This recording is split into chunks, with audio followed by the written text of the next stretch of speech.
muito bem-vindos ao IBDA Podcast. Hoje nós temos a alegria de receber a professora Maria Tereza Dias, que é da UFMG, Faculdade de Direito. Seja muito bem-vinda, Tereza. Raquel, muito obrigada pelo convite, uma satisfação poder estar aqui com os telespectadores e ouvintes para falarmos do direito administrativo, que é o nosso tema de predileção. Não é mesmo? Sem dúvida. A sua atuação no direito administrativo, ela vem sendo atuante não só na pesquisa acadêmica, na atividade profissional, mas também nos institutos, tanto no IBDA quanto no INDA. Me conta um pouco da sua experiência nesses institutos e como que você vê esses espaços de partilha. Raquel, início dos anos 90, eu fui assistir as primeiras palestras do INDA, com o professor Paulo Neves, professor Pedro Paulo. Na época eu atuei com o professor Pedro Paulo profissionalmente e foi assim, uma alegria assim, conhecer alguns dos grandes nomes do direito administrativo, ouvir as palestras, inclusive colegas que estavam, iniciando também a sua carreira e hoje já são grandes expoentes em Minas, no Brasil todo. E desde então eu acompanhei, acho que eu participei de todos os eventos do INDA, primeiro como ouvinte, estudante, acompanhando, estudante de pós-graduação, até que eu também fui convidada como palestrante há alguns anos. Depois passei a fazer parte da diretoria do Instituto e partilhando assim com colegas como você e outros, tantos. A alegria de estar lidando com o direito administrativo, poder refletir sobre os temas. Então, assim, o Instituto, ele é uma forma de congregar pessoas que têm interesse na divulgação do direito administrativo, na pesquisa. E mais recentemente é que eu tenho feito parte do IBDA também como palestrante, presidindo mesas, fui muito ouvinte também do Instituto. O IBDA também tem uma importância muito fundamental na nossa área, porque com 50 anos de criação, se a gente pensar que o INDA tem 35, 36, o IBDA ele fomentou a criação desses institutos, ainda fomenta. Os mais recentes também, foram fruto aí desse input que o IBDA dá para a criação dos institutos. Então, acho que assim, são cenários, são palcos, são locais de encontro e partilha. Então, acho que eles têm uma função fundamental para o direito. Esse ano nós temos a alegria de receber no 39º Congresso Brasileiro de Direito Administrativo o Brasil inteiro aqui em Belo Horizonte. Sim. Qual vai ser a sua participação, o tema da sua oficina? Fala um pouco disso pra gente. Então, Raquel, esse ano eu vou participar de uma oficina pela primeira vez. Vou dividir essa tarefa aí com a querida professora Tatiana Camarão. Nós vamos discutir a governança por contratos e a governança na nova lei de licitações. É um desafio muito grande falar sobre esse tema, porque ele é amplo, você pode falar de governança sob diversas perspectivas, mas a gente acha, e temos construído, estamos trabalhando ainda para fechar os temas da oficina, mas nós estamos tentando construir e mostrar para o público interessado o que a nova lei de licitações trouxe, que ainda precisa ser construído em termos de estrutura, pessoal, como é que você vai trabalhar com a questão da responsabilidade na licitação. Precisa de rever muitos pontos que a 8666 não tratava e que a nova lei agora não só prevê como impõe, e ela vai trazer à oficina, casos concretos, jurisprudência, até a aplicação da principiologia da 1433 é uma coisa que a gente precisa refletir. Então, eu e a professora Tatiana Camarão estamos assim muito ansiosas e pensando de fato o que pode auxiliar o público, porque por ser uma oficina, acho que a gente tem que tratar de temas assim concretos, muito práticos, aplicados, porque existe um anseio do público nessas questões. Essa é uma preocupação que eu noto que durante toda a sua carreira você teve. Você é uma pessoa que participou de projetos de pesquisa científica muito importantes. É uma experiência intensa e extensa de participação de projetos institucionais de pesquisa, mas sempre voltado para uma aplicação objetiva e prática. Fala um pouco para mim desses projetos, dos resultados, desde o Polos Sim. Originariamente, até os mais recentes, inclusive com participação em grupos como o GDA, etc. Eu acho que é muito importante a gente dividir isso. Então, Raquel, eu venho da academia, né? Que é assim, é o meu lugar de fala. Eu acredito que ainda seja até hoje, né? Então, veio na academia, eu fui monitora de introdução, filosofia do direito, né? Todo mundo imaginava que eu ia ter uma carreira acadêmica voltada para essas áreas. E no final do curso, eu me encantei muito com direito administrativo. Eu fui aluna do professor Pedro Paulo, fui aluna do professor Vicente Paula Mendes, da professora Maria Celli, né? Foram pessoas, assim, que, enquanto professores, né, influenciaram muito nessa escolha da matéria em si. Mas antes disso, eu tinha vindo dessa experiência da teoria, eu fui pesquisadora extensionista desse programa Polo Cidadania, que é um programa que existe até hoje. Acho que eu sou da primeira grupo dessas pesquisas com investigações empíricas, né? Então, nós fizemos pesquisas na favela, aqui no aglomerado da Serra, do Papagaio, quando eu era estudante de graduação. Então, assim, a academia era uma coisa que eu almejava muito desde então. Mas, ao me encantar com o direito administrativo, eu quis buscar uma forma de casar essas duas capacidades, habilidades e formas de pensar o direito administrativo, o direito urbanístico, né, em alguma medida. E foi daí, então, que eu comecei também a fazer projetos, né, nessas áreas. Dediquei muito tempo da minha carreira, a maior parte, eu diria, até para estudar as parcerias com o terceiro setor.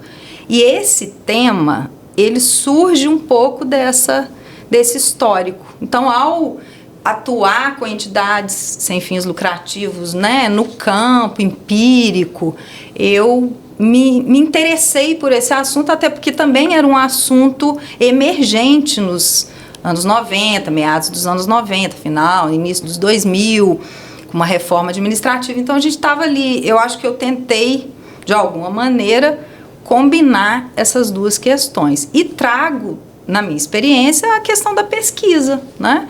Justamente por ter tido essa experiência sob a orientação da professora Miraci Gustin, né? Que foi aí uma pessoa também muito importante na minha formação acadêmica. Eu me dediquei muito à pesquisa. Então, é uma coisa que eu gosto muito de fazer, sabe, Raquel? Eu gosto da prática, mas também a pesquisa é uma coisa que me encanta muito. Eu não resisto em confessar que a obra da professora Maria Tereza com a professora Miraci é uma obra que eu desejava ter tido acesso antes de ter escrito a minha dissertação de mestrado. Repensando a pesquisa jurídica, teoria e prática. É uma obra com várias edições, que é uma referência nacional, e mais recentemente, em 2020, você escreveu o artigo Pesquisa e Ensino do Direito, Novas Perspectivas Metodológicas, em que você trabalha a pesquisa contemporânea. Eu acho que isso tem uma repercussão no momento em que a gente vive, que é um momento de redes sociais, 140 caracteres, de retransformação e restauração de algumas bases que são essenciais para a ciência, que me permitem perguntar: há alguma peculiaridade ou característica marcante, e aí considerando diversas áreas do direito administrativo, que quando a gente pondera com conceitos de metodologia de pesquisa, e aí eu falo dos conceitos clássicos e dos conceitos contemporâneos, afeta a qualidade da nossa produção jurídica atual? Porque na ponta você sabe que nós temos problemas graves com a produção jurídica atual. E quais seriam os conceitos e raciocínios jurídicos essenciais para o pesquisador, para o estudioso do direito administrativo, e que nem sempre a gente encontra, não só nos estudantes em início de carreira, mas nos profissionais da área? Sim.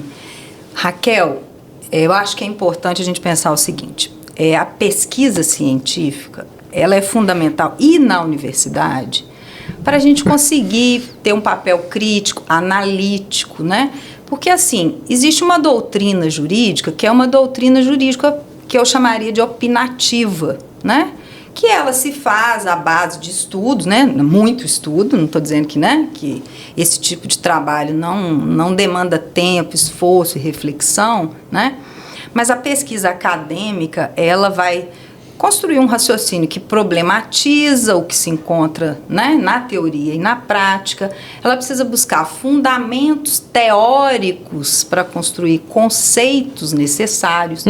Nós estamos falando de contrato administrativo. De onde vem esse conceito, né? Para pegar uma coisa aqui da nossa área, né? Muito, muito relevante. Então, esse professor... E esse pesquisador, ele ainda vai buscar métodos para a construção do conhecimento, né? Muita gente fala que às vezes a metodologia é uma coisa que engessa, é uma coisa que... mas eu acho que a metodologia, ela liberta a partir do momento em que ela te dá ferramentas de raciocínio.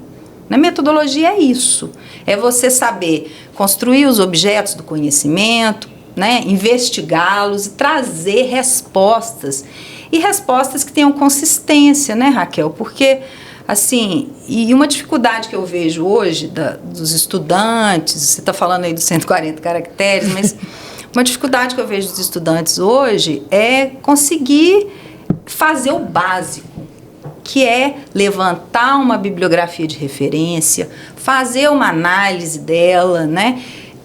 Levantar elementos empíricos, porque agora não, né? Desde sempre, eu tenho investido muito nisso, em chamar os estudantes do campo do direito administrativo para fazer investigações empíricas também.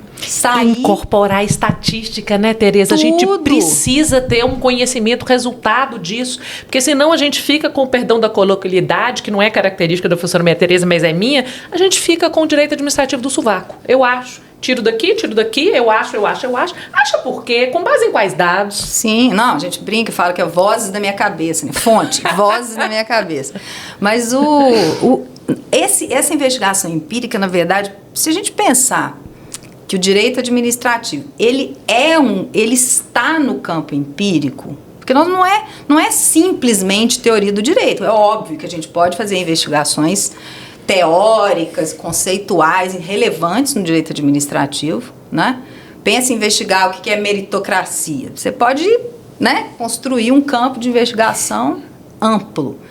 Mas o que acontece na prática do direito administrativo e que a gente pode trazer para explicar como que ele tem sido aplicado? Porque é importante pensar isso também, sabe? Mesmo fazendo um trabalho exclusivamente acadêmico, pensar como que o direito administrativo é aplicado. Então, eu tenho feito estudos mais recentes com análises de cláusulas contratuais, de contrato administrativo, para poder entender, levantamento de dados, por exemplo, de contrato de parceria público-privada em várias áreas, né, para entender em que segmentos que a administração está aplicando, em porquê, e que tipo de cláusula contratual que ela constrói, para responder a quê, enfim. Então, assim, o campo empírico no direito administrativo, ele é riquíssimo. E eu acho que até então muito pouco explorado academicamente. Então, eu tenho tentado fazer isso. Não é fácil, e às vezes a gente, enfim, tem vários percalços por aí, mas eu tenho tentado fazer essa combinação para trazer melhores resultados e resultados que sejam efetivamente utilizados, sabe, no dia a dia da administração. Usando esse olhar, que eu acho que é um olhar, por incrível que pareça, disruptivo para parte da academia do direito administrativo. Essa experiência de tentar analisar resultados empíricos, resultados concretos e, portanto, empíricos, aplicando isso às parcerias do terceiro setor, que é o outro setor, outra área em que você pesquisa e trabalha. O que você identifica como gargalo e problema e o que você identifica como benefícios potenciais, como vantagens que a gente pode conseguir? Tentando já utilizar um pouco desse olhar objetivo, concreto, da realidade. Então, quando eu fiz a minha tese de doutorado, na verdade, assim, eu começo a tratar do tema do terceiro setor fazendo uma investigação um pouco mais teórica na minha dissertação de mestrado. E estávamos pesquisando o mesmo tema na época, né, Raquel? Eu li o seu livro, incrível. A parte de filosofia do direito dele fez assim, depois que eu li. Eu falei, olha... E aí eu comecei a refletir um pouco sobre as novas relações entre o Estado e a sociedade. Porque nós tínhamos uma visão da administração pública muito unilateral, né, com atos unilaterais, mas uma administração muito voltada para si própria, eu poderia dizer assim. E a gente passa a investigar um pouco essas relações, né? Do Estado, sociedade, o que estava mudando ali nas esferas sociais, né? No final do século passado, que pudesse fazer uma nova explicação disso. Então, eu começo fazendo uma investigação que é mais teórica. Na minha tese, alguns anos depois, e aí sim eu passo a tratar de questões mais dogmáticas, ou, eu não vou dizer quase exclusivamente, mas de cunho dogmático, para entender o regime jurídico dessas parcerias. Até hoje isso é um problema, com uma pluralidade de regimes. E eu faço também levantamentos de cunho empírico para entender um pouco o financiamento, o fomento, o controle judicial, que aí eu fiz levantamentos da jurisprudência à época, questões tributárias, financeiras. Foi um trabalho muito longo, assim, tanto que eu nunca consegui atualizar esse trabalho, né? De tão extenso e uma pesquisa. Gente, se eu for repetir isso tudo aqui é uma vida, né? Mas, enfim. E essas investigações empíricas, às vezes, elas desmistificam um pouco questões que a literatura trata, né? Aquela coisa, CPI das ONGs, entidades filantrópicas, que eram temas que ficavam circundando a discussão. Os dados empíricos mostravam, gente, não teve tanto aumento assim, naquela época, né?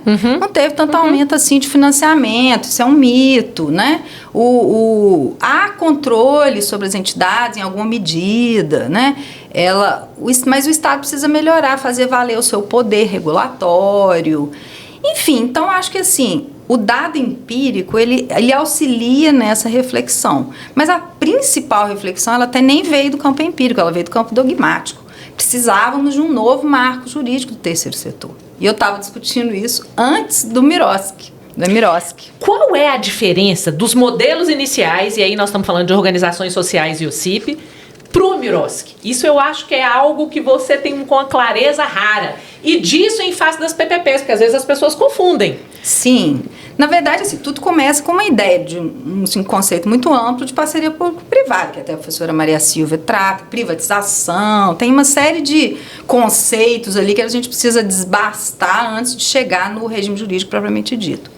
Mas, assim, num sentido muito amplo, a parceria é uma parceria público-privada. Só que nós estamos falando do setor sem fins lucrativos, né? E essa pluralidade de regimes, ela começa um pouco num modelo que visa, que é o da OAS, que o Estado visa retirar um pouco a sua atuação direta com organização administrativa. Eu penso que o modelo da OAS foi muito desenhado para isso, e transferindo a execução de algumas atividades para entidades sem fins lucrativos com um regime jurídico um pouco mais flexível. E aí, descentralizando recursos, pessoal, né? Muitos autores, na época, faziam essa análise, né? Você está transferindo estrutura pública, tanto que para o setor privado sem fins lucrativos, ou de serviços não exclusivos, ou do setor público não estatal. E, com isso, o Estado participa da entidade, do conselho de administração da entidade. Então, é um arranjo muito sui generis para a época. Tanto que o Supremo Tribunal Federal ficou anos discutindo a ADI 923, né? Até declarar a constitucionalidade, com muitas idas e vindas de votos que revelavam ali diferentes perspectivas sobre a administração. As parcerias com o terceiro setor nos mostram um pouco como que se transformam os modos de pensar a administração pública, para o bem e para o mal. Eu não estou valorando essa questão. Tem um aspecto temporal que eu gosto, às vezes, de pontuar, que foi muito curioso. A liminar da DI 1923, eu brinco que ela é crítica, muito crítica, restritiva. E aí se monta um modelo do Miroski sob esse olhar, dessa manifestação do pleno crítica. Aprova-se a lei e, em seguida, o Supremo julga constitucional. Eu brinco que eu desconfio que o Miroski seria outro se o julgamento final do Supremo tivesse antecedido o Miroski. Não sei se você concorda comigo. Mas aí vem depois o termo de parceria, que já é de um outro movimento, de comunidade solidária, uma tentativa de democratizar um pouco mais a participação, mas num modelo contratual, como se fosse um aprimoramento do modelo dos convênios. Eu vejo o termo de parceria assim.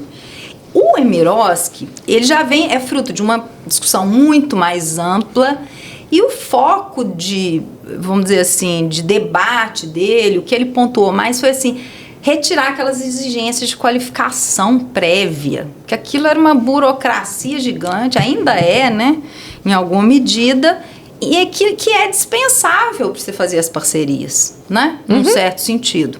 Então, ele se constrói, mas por outro lado, Raquel, eu concordo com você que o Emiroski seria outro, mas, por outro lado, ele aprimora muitos aspectos, né? A questão contratual, da seleção das entidades, por mais que tenha dispensa, inexigibilidade, uma série de outras coisas, né?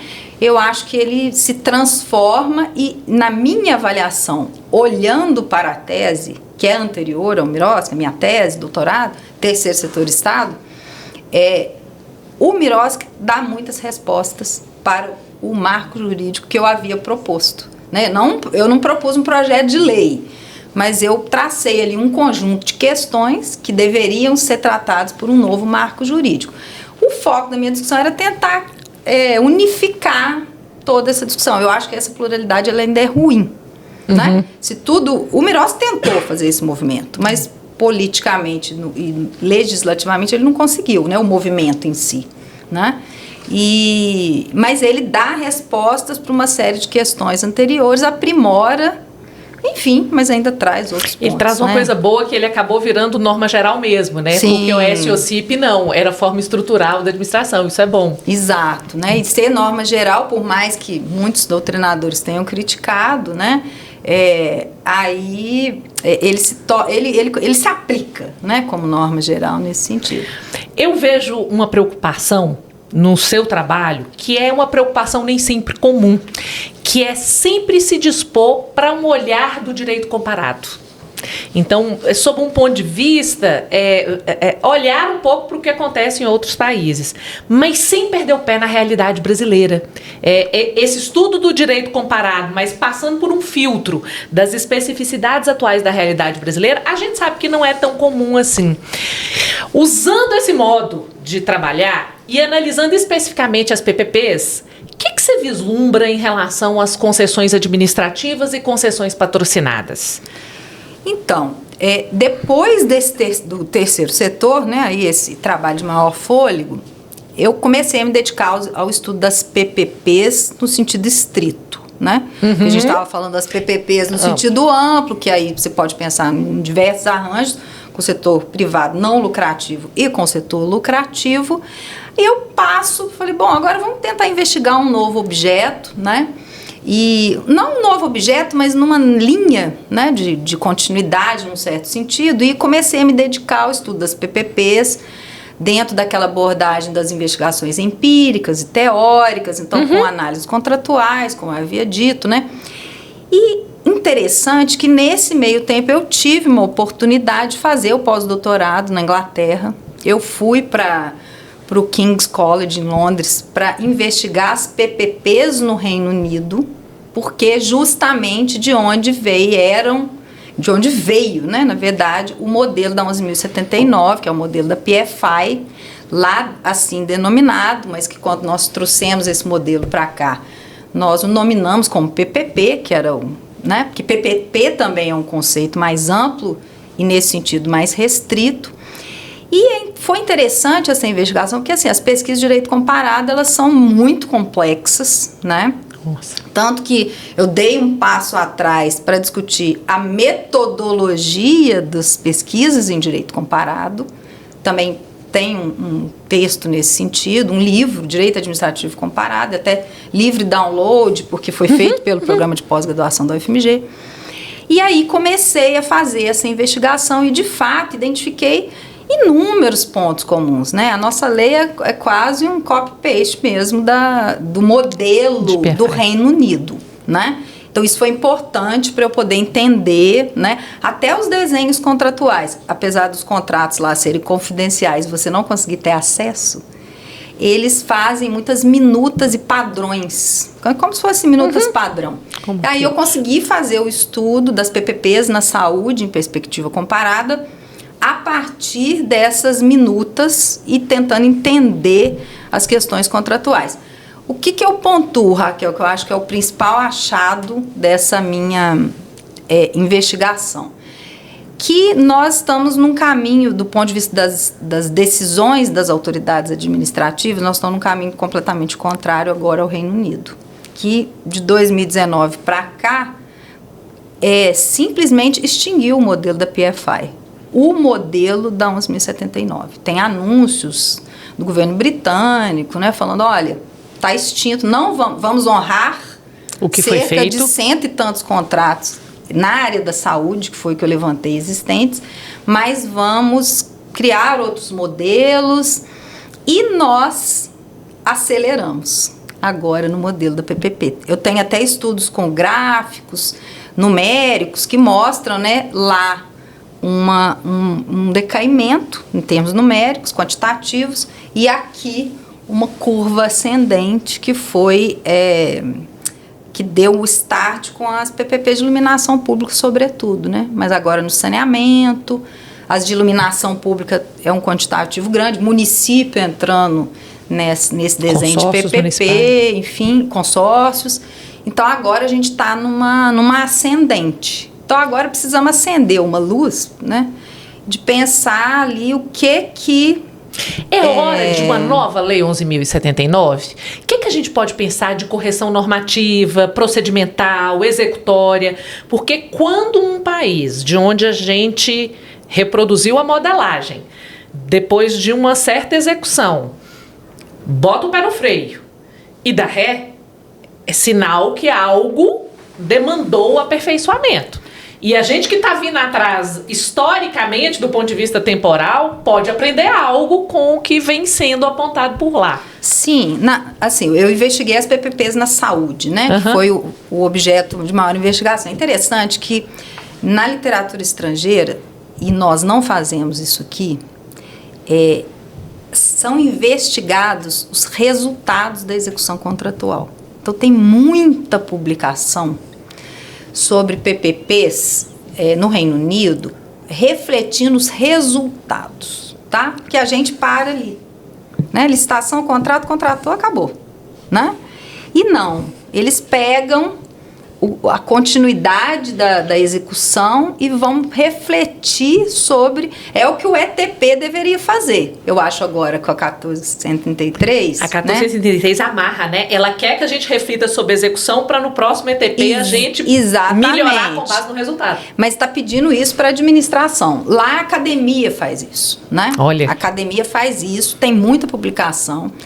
E, grosso modo, assim... Eles identificaram problemas, tanto que a PPP do Reino Unido, ela teve duas fases. Uhum. Uma até 2012, e em 2012 eles falaram, vamos corrigir uns rumos aqui, porque tem algumas coisas, tipo, objetos que eram incluídos na PPP que não eram adequados, né? TI, por exemplo, era incluído, falava, isso não é um tipo de serviço que deve ser colocado, coisas muito assim, que mudavam rapidamente, e até coisas muito acessórias. Eles falavam até assim, para guarnecer imóveis, móveis, enfim, né? Nossa, isso aí não é coisa para incluir, mudaram alguns rumos, mas o principal problema que essa literatura, e eu tive a oportunidade de conversar com alguns especialistas também, era o problema do financiamento. Porque na hora que você licita, o valor do financiamento é mas o mercado passa por muitas oscilações e chegaram à conclusão que o Estado estava pagando muito caro por esse financiamento. O problema foi de custo mesmo. Está caro. Esse contrato é caro, ele não vale a pena e não temos dinheiro para pagar. Basicamente, assim, você tem uma série de questões. Você pode até não gastar no início e isso é bom para um governo que faz o projeto. Mas do ponto de vista de Estado, sai caro demais. Não, e o tempo, né, Raquel? São muitos anos de execução contratual no modelo da PPP. Então, o problema é o custo do financiamento que foi o principal problema nessa modelagem da PPP-PFI. Mas o Brasil tem uma diferença nisso, e até a literatura estrangeira apresenta isso quando vai estudar. E fala, olha, o Brasil tem uma peculiaridade, o financiamento também é público, na maioria dos casos, é sui generis o modelo de financiamento, por BNDES, por outras agências de fomento. Então, é óbvio que isso cria uma jabuticaba no modelo e faz com que talvez nós não tenhamos aí, isso é uma mera hipótese, né, que eu não tenho dados para afirmar isso, que isso talvez ninguém tenha. Ou ninguém tenha, enfim, né, talvez quem lida mais com o setor, modelando economicamente, pode ter melhor esse dado, né, nem do jurídico, mas que isso pode gerar rumos diferentes no modelo de PPP. Então, eu não acho que, porque aquele lá anunciou, o nosso modelo aqui não vai dar certo. Mas eu acho que a gente precisa refletir mais sobre ele. É muito perceptível o amadurecimento de uma carreira com uma solidez acadêmica e com um olhar de objetivos práticos. E eu gostaria que você resumisse em poucas frases algo que pudesse ser um legado para os administrativistas. E aí você pode escolher para quais administrativistas? Para estudante, para gestor, para pesquisador, para controlador. Algo que você considera o centro, assim, que foi relevante na sua história e que você acha que é importante que as pessoas tenham aquilo lúcido, claro. Nossa, Raquel, eu nem sei se eu tenho elementos para responder isso. Isso é uma resposta que, aliás, nem sei se algum dia eu vou conseguir dar e falar de legados, né? Não sei, não sei se eu estou nessa posição. Mas estudar e refletir, ter um pensamento crítico é importante para qualquer área. Para o acadêmico, é importante para o profissional, né? A gente que é profissional, assessora, igual você, eu já tive também em várias posições, e mesmo advogando, né? Assessora o gestor, advoga para o setor privado, enfim, assiste pessoas que vão tomar decisão de qualquer, seja econômica, seja administrativa. A gente precisa ter muita responsabilidade, né? Uhum. E eu acho que pensar criticamente é importante para isso, porque aí você consegue antever problemas, você consegue, de fato, assessorar, né? No sentido de que, você tem 2 caminhos aqui, não vá por aquele, porque você vai encontrar muitas pedras nele, né? Esse aqui talvez vai te dar um conforto, você tem mais segurança, pode ser mais conservador, mas, por outro lado, né? Ele traz... Você entende isso muito, né, Raquel? Pela sua experiência também na assessoria do Estado, no consultivo, que a gente tem uma responsabilidade, assim, enorme. Então, assim, pessoalmente, eu tenho uma preocupação muito grande com isso, sabe? Tentar, sempre que possível, buscar respostas que vão trazer o resultado que o direito administrativo quer, que é alcançar o interesse público, gente. Independe de onde ele venha, sabe? Mesmo você estando analisando a questão sobre a ótica privada, né? Você está assessorando uma empresa, você está fazendo uma defesa. O foco final é o interesse público, né? Então, eu acho que isso é relevante. Sempre questionar, sempre buscar as respostas adequadas. Isso, enfim, é o que eu tento fazer. Eu acho que é o que pode ajudar as pessoas a fazerem. Fica, para mim, muito claro que é uma honra acompanhar uma carreira como a sua, de pensamento crítico, de dedicação, de responsabilidade e de comprometimento. Essas são virtudes que eu acho que vão bem em diversas profissões e especialmente na nossa. Eu queria muito agradecer a sua presença e dizer que foi um prazer ter você aqui. Imagina, Raquel, o prazer foi todo meu. Eu desejo, assim, um sucesso enorme para o podcast, para o projeto, né? O projeto Direito para Todos, né? Direito Administrativo para Todos. É uma iniciativa muito importante e que a gente tem que apoiar, né? Vamos trabalhar junto com isso para levar mesmo o direito administrativo, levar a lição do Paulo Neves, que a gente aprendeu muito, né? Que o direito administrativo tem que estar onde as pessoas estão, onde as necessidades aparecem. Então, assim, o que a gente puder fazer para alcançar isso vai ser muito relevante para todos nós. Eu que agradeço, muito obrigada, espero ter contribuído de alguma forma com vocês também que nos ouviram. Aguardamos vocês para o próximo episódio do IBDA Podcast. Muito obrigada pela presença.